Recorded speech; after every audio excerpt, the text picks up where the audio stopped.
ইমাম হোসেন দৌড় দিয়ে চলে আসলো। যেমন এসেছেন বাবা দেখছেন ইমাম হাসান মাটিতে গড়াগড়ি দিতেছে, সঙ্গে সঙ্গে টেনে বুকখানে লাগিয়েছে। দাদা কি এমন হয়ে গেল? বলল ভাই জানি না, ওই কলসির পানিতে কে বিষ মিশিয়ে দিয়েছে। ইমাম হোসেন বলল দাদা গো আমিও ওই কলসির পানি খানা খেয়ে দেখবো। দাদা ইমাম হোসেন যেমনই কলসি খানা নিয়ে পানি খেতে যাবে, ইমাম হাসান দেখছেন পানি পান করে আমার এই অবস্থা হয়েছে, আমার ভাই যদি পানি পান করে আমার ভাইয়ের ওই অবস্থা হয়ে যাবে। না না, আমার ভাইকে আমি পানি পান করতে দেব না। উঠে গেল, হাতে একটা বাড়ি মেরে দিল। যেমনই বাড়ি মেরেছেন মা গো বাবা ওই কলসি খানা যেন জমিনে পড়ে গেল, ফেটে গেল, পানি মাটিতে পড়ে গেছে। ও যুবকেরা গো, যেমনই পানি পড়েছে যতদূর পর্যন্ত পড়েছে বাবা ওই মাটি পর্যন্ত জ্বলে গেছে। আমিরে মাবিয়া একজন সাহাবী রাসূল ছিলেন, আর উনার বেটা এজিদ বড় দুশমন, গাদ্দার, বেওয়াফা। তো আমিরে মাবিয়া নিজের বেটা এজিদকে ডেকে বলছে, বেটা শোন, আমি গদিতে থাকাকালীন যদি আমার ইন্তিকাল হয় তবে যখন এই গদিতে তুমি বসবে তো ইমাম হাসানের পারমিশন ছাড়া তুমি কোনো কাজ করিও না। যা করবে ওনার পারমিশন নিয়ে করবেন, কারণ ওনারা হচ্ছেন আহলে বাইতের ছেলে, নবী বংশের ছেলে। এই কথা বলে আমিরে মাবিয়া ইন্তিকাল করলেন। সকলে বলুন ইন্না লিল্লাহি ওয়া ইন্না ইলাইহি রাজিউন। উনি ইন্তিকাল করলেন, ইয়াজিদ গদিতে বসলো। ইয়াজিদ ভাবলো যে আমি একজন মন্ত্রী হয়ে আর ইমাম হাসানের কথা শুনবো, কিন্তু গোটা মদিনাতে ইমাম হাসানকে সবাই মানে, ইয়াজিদকে কেউ মানে না। তো যখন কেউ মানে না তো ইয়াজিদ দুশ্মনী শুরু করলো যে ইমাম হাসানকে মারবো কেমন করে, যদি না মারি তাহলে আমাকে কেউ মানবে না। তো একটা লোক ফিট করলো, যেই লোকটার নাম হচ্ছে মারওয়ান। ওই লোকটাকে বললো মারওয়ান তোমাকে একটা কাজ করতে হবে। বলে কি কাজ? বলে ইমাম হাসানকে যদি তুমি মারতে পারো তোমাকে এত টাকা দেব, বসে বসে সারা জীবন খাবে, টাকা শেষ হবে না। ওই মারওয়ান একদিন রাস্তা ধরে চলে যাচ্ছেন বন্ধুরা, যেতে যেতে দেখছেন গো একটা বয়স্ক মা একটা গাছের তলাতে বসে আছেন, আর চোখ দিয়া চর চর করে পানি ঝরে। ওই মেয়েটা গাছের তলাতে বসে আছে আর চোখ দিয়ে পানি। যেই মেয়েটা গাছের তলাতে বসেছিল সে মেয়েটার নাম কি কেতাবে লেখছেন বন্ধুরা, যেই মেয়েটা গাছের তলাতে বসেছিল গো সে মেয়েটার নাম হইল মাইমুনা কুটনি। কি নাম বললাম? জোরে বলেন। খালা কাহুরে নাম থাকলে রাগিয়েন না, বলা যাবে না। তো মাইমুনা কুটনি গাছের তলাতে বসে কাঁদছে। তো মারওয়ান বলছে, মা কি ব্যাপার, তুমি গাছের তলাতে কাঁদছো কেন? বলছেন বাবা দেখছো সবারই পাকা পাকা বাড়ি, আর আমার হলো টাটি বাড়ি। টাকা না থাকার কারণে আমি পাকা বাড়ি দিতে পারি না। তো মারওয়ান ভাবলো এই মেয়েটার টাকার লোভ আছে, ইয়াকে দিয়ে ইমাম হাসানকে মারাবো। তো মারওয়ান বলছেন, মা গো তুমি কি 2-3 তলা 4 তলা বিল্ডিং নিতে চাও? বলে ফ্রিতে পেলে কে ছাড়বে? বললো বাবা হ্যাঁ। বলছেন মা তাহলে তোমাকে একটা কাজ করতে হবে। বলে কি কাজ?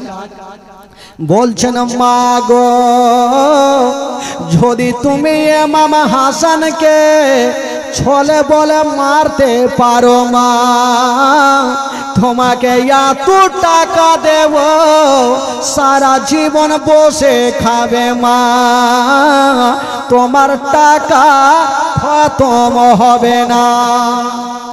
মা যদি তুমি ইমাম হাসানকে মারতে পারো প্রচুর টাকা দেব। ওই মেয়েটা বলছেন বাবা যেই কথা বলেছো আর বলিও না। বলল কেন? বলে ইমাম হাসানকে সবাই মানে ভালোবাসে, নবী বংশের ছেলে, আমি এত বড় কাজ করতে পারবো না। মারওয়ান বলছেন, মা তোমার ডিসিশন এখন আমি নিব না, তুমি বাড়ি যাও, বাড়ি গিয়ে ভাবনা চিন্তা করো, যদি তোমার ডিসিশন হয় আবার কালকে এই গাছের তলাতে এসে বলে দিও। বলে ঠিক আছে যাও। ওই মেয়েটা বাড়ি গেল, বিছানাতে শুয়ে আছে আর ভাবছেন, আল্লাহ যদি আমি ইমাম হাসানকে মেরে দিই তবে প্রচুর টাকার মালিক হব, কিন্তু মারবো তো কেমন করে মারবো? ওই ডিসিশন নিল যা হবে হবে, ইমাম হাসানকে মেরে দিব। ই বাবা মাইমুনা এক পা দুই পা করে আবার ওই গাছের তলাতে হাজির। মারওয়ান চলে আসিল, মা আচ্ছা বলো তোমার ডিসিশন বলো। ওই মারওয়ান মাইমুনা বলছেন, বেটা আমি ডিসিশন নিয়েছি, আমি ইমাম হাসানকে মেরে দেব। ঠিক আছে তাহলে তুমি কাজ করো। এবার ওই মাইমুনা প্রথম ইমাম হাসানের বিবি জাইদার সঙ্গে একটা সম্পর্ক তৈরি করতে হবে, কারণ কাউকে যদি মারতে হয় যতক্ষণ সম্পর্ক তৈরি না হবে মারাটা বিপদ হবে ভাই। বাড়ির লোক না থাকলে বাড়িতে চুরি কমই হয়। তো মাইমুনা ভাবলো কেমন করে সম্পর্ক তৈরি করব। একদিন দেখছেন বাড়ির বারান্দায় দাঁড়িয়ে দাঁড়িয়ে বাইরে দেখছেন ইমাম হাসান যেমনই বাড়ি থেকে বাইরে গেল, এ মাইমুনা বাড়িতে ঢুকে গিয়ে বলছে, জায়েদা। বলে কে আছো গো? বলে তুমি চিনতে পারবে না, তোমার স্বামী আমাকে চিনে, আমি তোমার মাসি হইলাম। তো জাইদার মনের মধ্যে ময়লা মাটি ছিল না, যাকে মাসি যখন এসে বসতে দি বলে আমি বসবো না, তোমার স্বামী কোথায়? ও দেখলো যে ইমাম হাসান বাইরে গেল, তবুও জিজ্ঞেস করছে, একটা সম্পর্ক তৈরি করছে। তো বলছে আমার স্বামী তো এক্ষুনি কোথায় গেল? বলে আহারে তোমার স্বামীর জন্য কিছু আনতে পারলাম না, আচ্ছা বলো তো তোমার স্বামী কি খেতে ভালোবাসে? তো জায়েদা বলে দিলেন, আমার স্বামী সব থেকে মধু খেতে ভালোবাসে। এবার মাইমুনা কোটনি পৌঁছে গেল মারওয়ানের কাছে, বলছেন ওগো মারওয়ান, ওই ইমাম হাসান সব থেকে মধু খেতে ভালোবাসে, যেমন এই কথা বলতে নাই বাবা গো এক প্রকারের মধু নিয়ে আসা হইল, আর ওই মধুতে বিষ মিশিয়ে দিয়েছেন বাবা গো, মধুর রং হয়ে লাল, এত বিষাক্ত বিষ মিশিয়েছেন বাবা, ওই লাল মধুখানা জামের মতো কালো হয়ে গেল। মাইমুনা বলছেন, বেটার যদি জিজ্ঞাসা করে জায়েদা মধুর রং হয়ে লাল কেন কালো হইল, তখন তুমি বলবে এটা হলো বিদেশি মধু তাই কালো হয়ে গেছে। ওই মাইমুনা ওই বাবা গো ওই মধুখানা নিয়ে ইমাম হাসানের বাড়ির আশেপাশে চক্রান্ত দিচ্ছেন বাবা। ইমাম হাসান যেমনই বাড়ি থেকে বাইরে গেল, আবার মাইমুনা জায়েদা বলে ঘরে ঢুকে গেল। জায়েদা বলো তোমার স্বামী কোথায়? বলে মাসি গো আমার স্বামী তো এই মাত্র গেল। বলে আমার ভাগ্যটাই খারাপ, ভাগ্য ছাড়া ভাগ্য নাই, দেখাই হয় না। তো যাকে দেখা যখন হইলো না, এই রাস্তা দিয়ে যাচ্ছিলাম তাই ঢুকলাম, এই যে কিছু মধু নিয়েছি, তোমার স্বামী তো খেতে ভালোবাসে, একটু দিয়ে দিও। ঠিক আছে বাবা গো। দেওয়ার পরে মাইমুনা চলে গেছেন বাইরে, আর অন্য দিক থেকে ইমাম হাসান যেন বাড়িতে ঢুকে গেল। ও যুবক বন্ধুরা, ওগো সোনা মানিকেরা, যেমনই ঢুকেছেন বাবা বলছেন, ও জায়েদা আচ্ছা বলো বাড়িতে কোনো খাবার আছে কিনা? জায়েদা ভাবছেন, আল্লাহ সর্বপ্রথম মাসি যে মধুখানা দিয়ে গেছে ওই মধুখানা আমার স্বামীর সামনে হাজির করে দিই, তারপরে খাবার হাজির করব। মধুখানা দিয়েছে না, বলছেন স্বামী গো এই মধুখানা আপনি খেয়ে নিন, তারপর আপনাকে খাবার দিচ্ছি। ইমাম হাসান নিজের আঙুল খানা লাগায়া বাবা মধুতে লাগায়া যেমনই মুখে দিয়েছেন বন্ধুরা, যেমনই মুখে দেওয়া গেল ওই মধুখানা যেমনই পেটের ভিতরে চলে গেছেন বাবা, কলেজা জ্বলতে আরম্ভ করে দিল। ইমাম হোসেন গোড় দিতে আরম্ভ করেছেন, ও বিবি আমার তুমি আমাকে মধু দিয়েছ না বিষ দিয়েছ? দিয়েছো বলো। বললেন স্বামী গো, ও গো আমার মাথার তাজা, আমি কিছু জানি না, মাসি দিয়ে গেছে বিসমিল্লাহ বলে আপনার সামনে হাজির করেছি। বললেন বিবি রে, এটা মধু নাই, মধু নাই, এটা বিষ হয়ে গেছে। বললো বিবি রে, আমার বিষ ঠান্ডা হবে না, তাড়াতাড়ি করে আমার নানা রওজা মোবারকাতে নিয়ে চলো।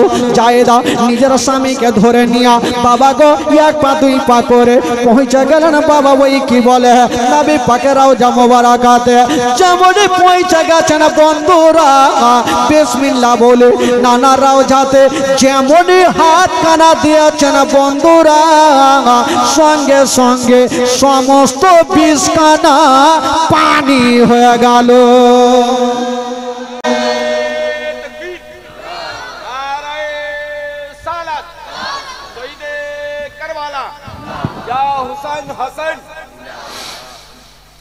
সমস্ত বিষ পানি। এবার ইমাম হাসান তো ভালো, ওইদিকে মাইমুনা কুটনি দেখলে তো চক্রান্ত করে বিষ দিলাম, পানি হয়ে গেল। বাবা গো কেতাবে লিখছেন 5 থেকে 7 বার বিষ দেওয়া হয়েছিল, কখনো মধুর সাথে, কখনো খেজুরের সাথে, কখনো পায়েসের সাথে, কখনো ক্ষীরের সাথে। যবার বিষ পান করছেন, নবীর রওজাতে যাচ্ছেন, বিষখানা পানি হয়ে যাচ্ছেন। জোরে বলুন সুবহানাল্লাহ।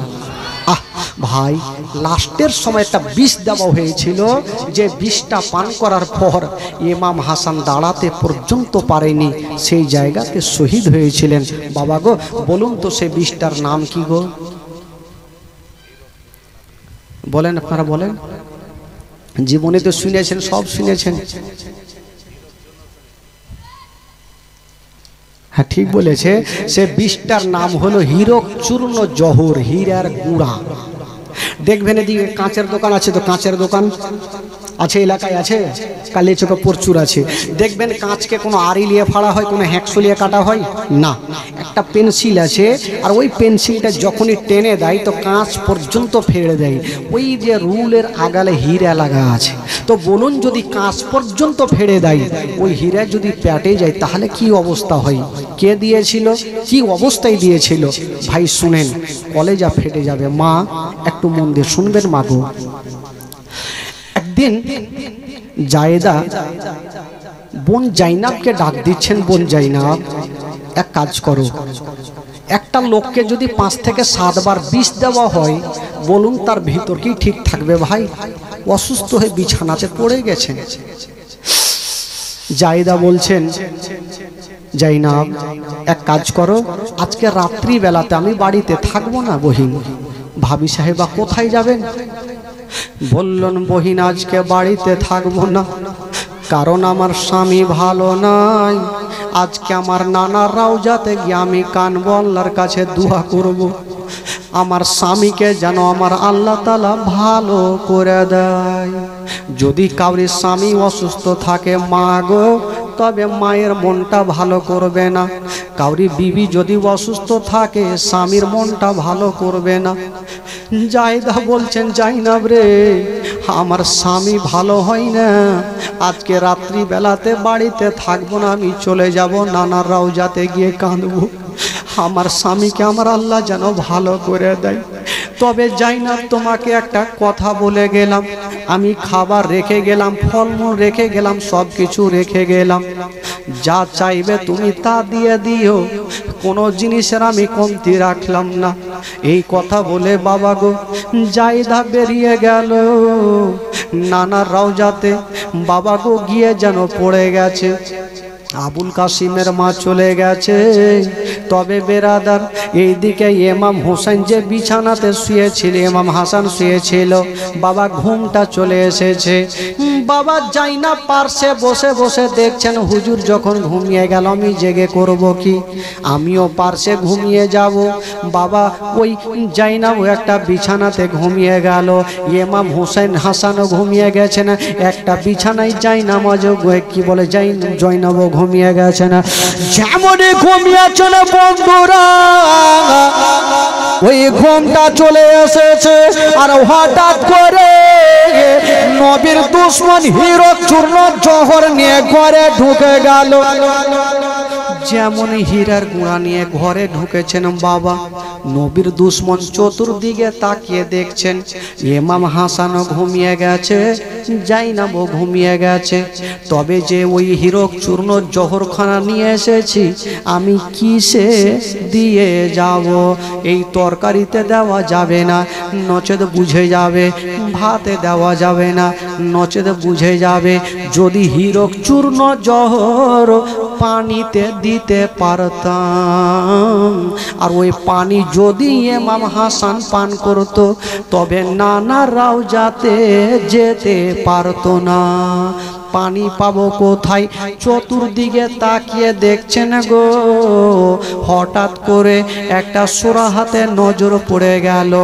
একটা মাটির সোরাহা কলসি রাখা ছিল, যেই কলসি একটা সাদা কাপড়ে বাঁধা ছিল।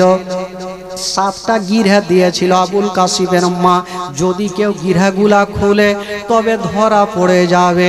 নবীর দুশ্মন ভাবল আমি যদি গিরহাগুলা খুলি তবে ধরা পড়ে যাব, বিষটা কেমন করে পানিতে দেব?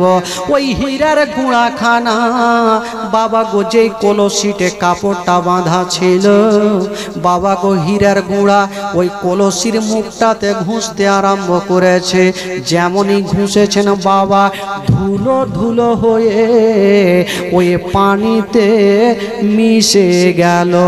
বাবা খুলতে হলো না, যেমনই মিশে গেল। নবীর দুশ্মন যেমনই ঘর থেকে বের হবে, 2টা পায়ের টাচ হয়ে গেল। একটু শব্দ হলো, ইমাম হাসানের ঘুম ভেঙে গেল। যেমনই ঘুম ভেঙে গেছে বলছে না বইকের চাই না, তাড়াতাড়ি করে উঠে যাও বগিনা। চাই না উঠে গেছেন গোজর, আপনি জেগে গেলেন। বলছে না বগিন চাই না, আমিও জেগে গেলাম। তবে যাই না রে, আমি জেগে গেলাম কেন তুমি জানো? আমি একটা স্বপ্ন দেখলাম। বললো কি স্বপ্ন দেখেছেন?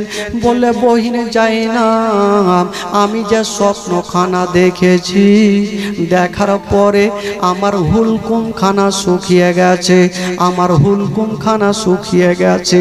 ওরে বহিন যাই না, যদি পারো আমাকে এক পিয়ালা পানি দিয়া দাও। জাইনাব চতুর্দিকে তাকিয়ে দেখছেন গো, বাবা কিছু দেখা যায় না। ওই কলসিতে নজর পড়েছে। ওই জৈনব বলছেন হুজুর একটা কাজ করেন, এই যে কলসিতে পানি আছে, ওই পানিখানা আপনাকে আমি দেব না। বলে জাইনাব কেমন কথা বলছো? তুমি কলসির পানি আমাকে দেবে না? আমার যে গলাখানা শুকিয়ে যাচ্ছে জাইনাব, আমার গলাখানা শুকিয়ে যাচ্ছে, এক পেয়ালা দাও। জাইনাব কাঁদতে কাঁদতে বলছেন হুজুর আপনাকে দেব, তবে হুজুর একটা কথা, এই কলসির পানি ঠান্ডা রাতের পানি, বাসি পানি, আমাকে 5টা মিনিট সময় দাও। আমি লোটা নিয়ে বাইরে যাব, আর ঠান্ডা টাটকা পানি এনে আপনাকে দেব।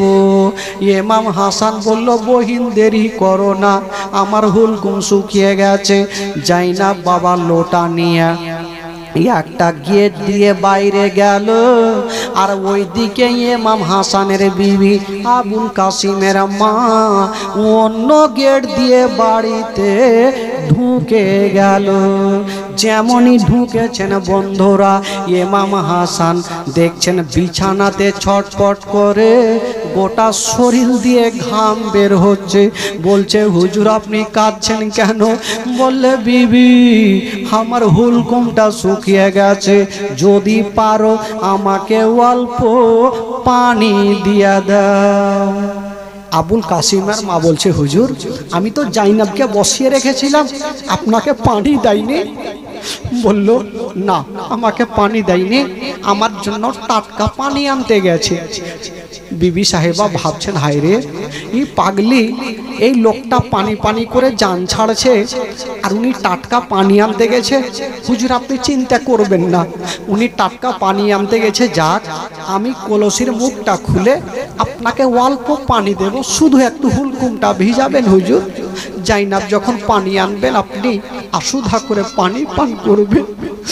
বিবি জানে না ওই কলসির পানি বিষ হয়ে গেছে। একটা করে গিট গালা খুলছে, গিরহা গুলা খুলেছে, 7টা গিরহা দিয়েছিল, 7টা গিরহা। বিবির মনে সন্দেহ হইল না। এক পেয়ালা পানি ঢেলে যেমন ইমাম হাসানকে দিয়েছেন বাবা, ইমাম হাসান ওই পানি খানা নিয়া যেমনই মুখে দিয়েছেন বন্ধুরা, পানি খানা পেটে চলে গেছে। যেমনই যেতে নাই বাবা কলেজা জ্বলতে আরম্ভ করে দিল। হায় রে ইমাম হাসান বাবা বিছানাতে গোড়া গড়ে ধুইতে শুরু করেছে। ওরে জায়েদা তুমি আমাকে পানি দিয়েছো না বিষ দিয়েছো? স্বামী গো এটা তো আপনাকে পানি দিলাম, আমি নিজের হাতে 7টা গিরা দিয়েছিলাম, 7টা গিরাও দেখতে পেলাম। হুজুর এটা পানি আছে? বললেন না এটা পানি নেই, এটা বিষ হয়ে গেছে। ইমাম হাসান ছটফট করে কাঁদছে, বলছেন বিবি দেরি করো না, আমাকে নানা রওজাতে নিয়ে চলো। যেমনই দাঁড় করিয়েছে গো ইমাম হাসান দাঁড়িয়ে থাকতে পারলেন না, জমিনে পড়ে গেল। যেমনই জমিনে পড়ে গেছেন বাবা, ইমাম হাসান যেমন একটা মুরগির গলা কাটলে ছটফট করে ইমাম হাসান ছটফট করছে। ওইদিকে জাইনাব লোটাতে টাটকা পানি নিয়ে এসে দেখছেন ইমাম হাসান ছটফট করে কাঁদছে। বলল ভাবি সাহেবা কি এমন হয়ে গেল, হুজুরকে কেন ছটফট করছে? বলছে বহিন জাইনাব রে এই কলসিতে কি এমন বিষ মিশিয়ে দিয়েছে। জাইনাব বলছেন আল্লাহ জানি না, আমি তো ঘুমিয়ে গেছিলাম, কোন এমন দুশ্মন এই কলসিতে বিষ মিশিয়ে দিয়েছে।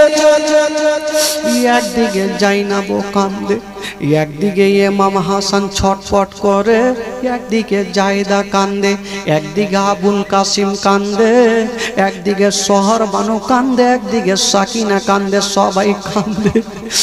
ইমাম হাসান ছটফট করে কাঁদছে।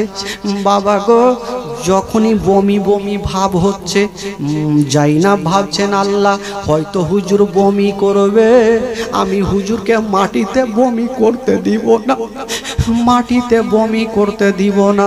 সঙ্গে সঙ্গে একখানা থালা নিয়ে ইমাম হাসানের সামনে রেখে দিয়েছেন, হুজুর আপনি থালাতে বমি করুন, মাটিতে করবেন না, আপনি থালাতে বমি করুন। ইমাম হাসান থালাতে বমি করছেন বাবা, কোনো খাবার বেরিয়ে আসে না, শুধু পানি বেরিয়ে আসছে। জাইনাব মনে করছেন আল্লাহ একটু তাকিয়ে দেখি, থালাখানা নিয়ে নজর করে দেখছেন বাবা, যেমনই দেখছেন গো ওই থালাতে পানি আছে, কোনো খাবার নাই। আরো লক্ষ্য করে দেখছে ওই থালা পানির মধ্যে কলেজা টুকরো টুকরো হয়ে কেটে কেটে বেরিয়ে গেছে, কলেজা টুকরো টুকরো হয়ে কেটে কেটে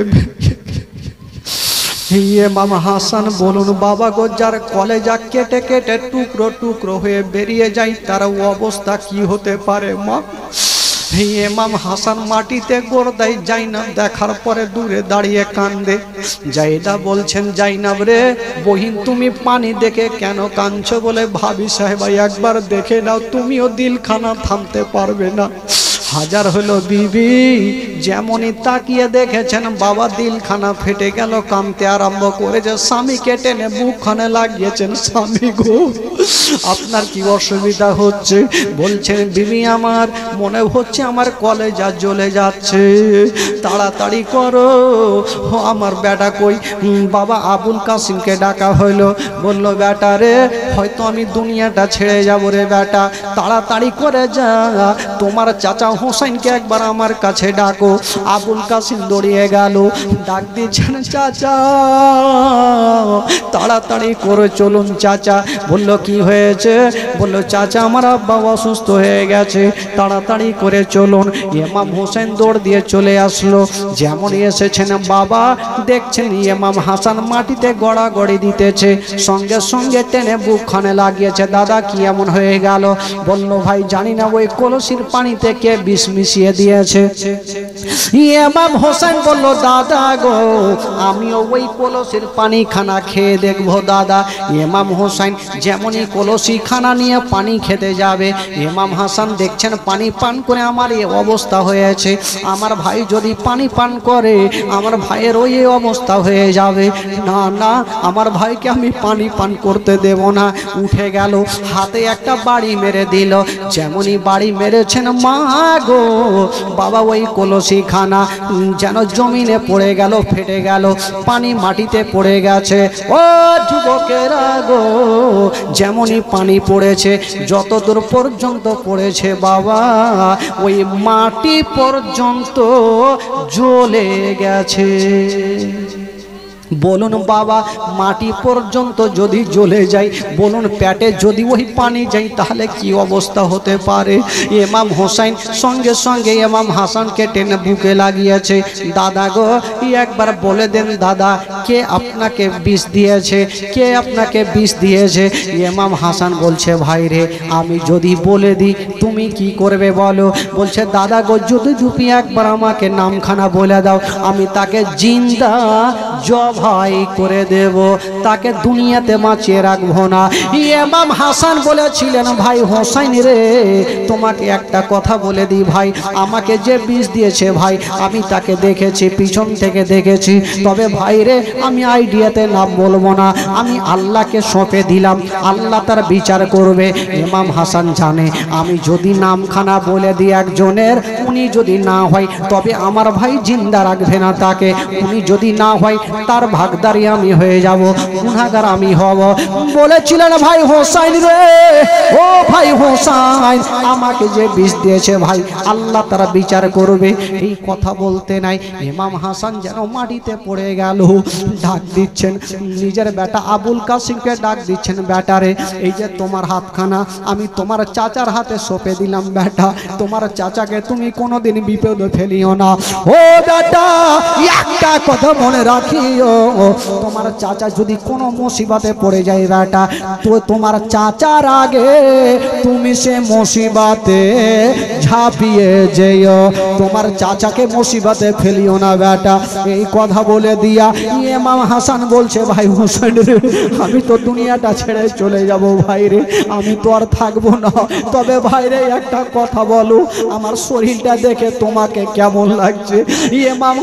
ইমাম হোসেন একবার গাছের পাতার দিকে দেখছেন, একবার হাসানের চেহারার দিকে দেখছেন, আর বলছেন ভাই রে ও গো দাদা গাছের পাতা যেমন সবুজ হয়ে গেছে আপনার চেহারা সবুজ হয়ে গেছে।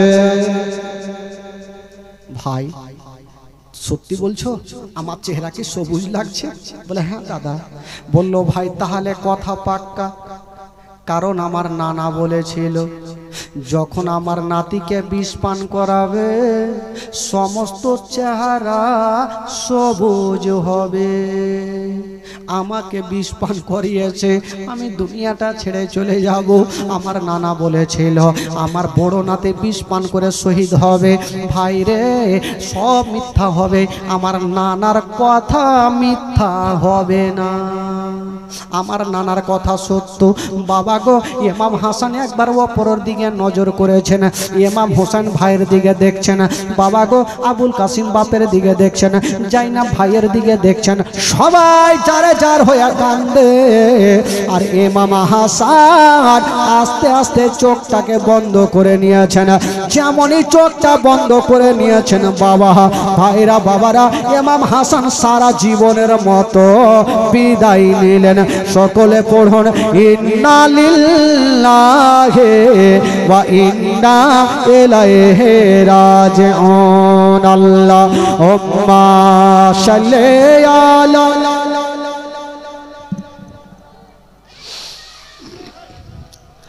मोहम्मद वाला आले सैयदना वाला आले सैयदना।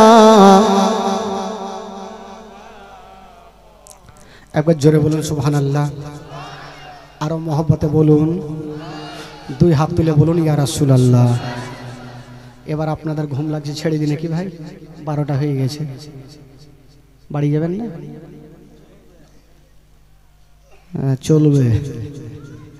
বেরাদার বন্ধুগণ, বাবাজি আমার ভাইরা, ইমাম হাসান যখন দুনিয়াটা ছেড়ে বিদায় নিলেন, দুশ্মন ইয়াজিদ কত খুশি, ইমাম হাসান দুনিয়া থেকে চলে গেছে। বাবা গো,